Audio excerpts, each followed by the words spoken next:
안녕하세요. 미국 주식 연구센터입니다. 최근에 미국 철강 회사 USSTL이 해외 투자자들의 관심을 받고 있습니다.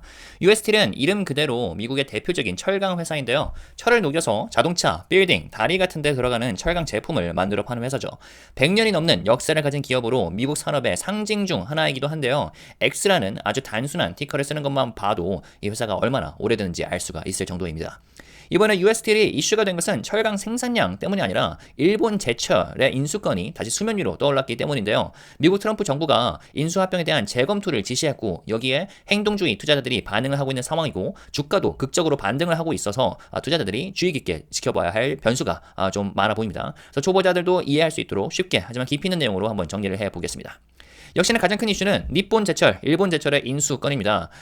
니폰 제철은 일본 최대 철강 기업이자 세계적으로도 손에 꼽히는 철강 회사인데요. 2023년 말 일본 제철은 USST를 약 141억 달러, 한화로 19조 원에 인수를 하겠다고 발표를 했었죠.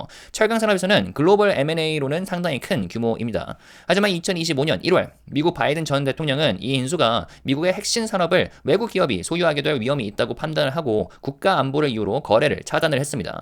철강은 군수, 인프라, 에너지 등과 밀접하게 연결된 분야이기 때문에 이런 우려가 나오는 것이죠. 그래서 대부분의 투자자들은 이 거래가 끝났다고 봤는데요. 그런데 2025년 4월 트럼프 대통령이 등판하면서 상황이 달라졌습니다. 미국 외국인 투자심의위원회 즉 CFIUS에게 이 인수를 다시 검토를 하고 지시를 한 거죠. 참고로 CFIUS는 미국 내 기업을 외국인이 인수를 할 때 국가 안보에 위협이 없는지 검토를 하는 기관입니다. 이전에도 중국, 중동 등의 투자에 대해 심사를 강화해온 사례가 많죠. 해당 인수합병이 미국 이익에 어떤 영향을 줄지 위험 요소가 있다면 어떻게 보완할 수 있을지까지 따져보게 되는 거기 때문에 이번 재검토가 단순한 형식적인 절차로는 보이지가 않습니다. 조건부 승인 가능성도 열려있는 만큼 결과에 따라 상황이 크게 달라질 수가 있죠. 만약 이번 심사를 통과하게 된다면 일본 제철은 미국의 대표 철강 회사를 소유하게 되는 것이고 글로벌 철강 산업의 판도가 뒤바뀔 수도 있습니다.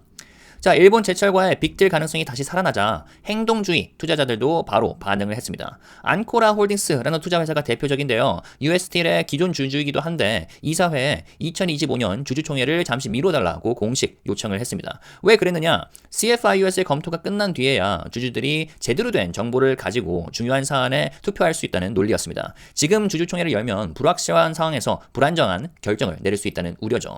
자, 여기서 행동주의 투자자란 액티비스트 인베스터라고 하는데 단순히 주식을 보유하는 데 그치지 않고 회사 경영이나 전략에 직접 개입하려는 투자자를 말합니다. 때로는 이사회 교체, 경영진 해임, 구조조정 요구 등 상당히 강경한 전략을 펼치기도 하죠. 앙코라 홀딩스는 이번 인수와 관련된 정보가 완전히 공개되지 않은 상태에서 중요한 결정을 내리는 것은 부당하다고 보고 주주들의 권리를 강조를 하고 있습니다.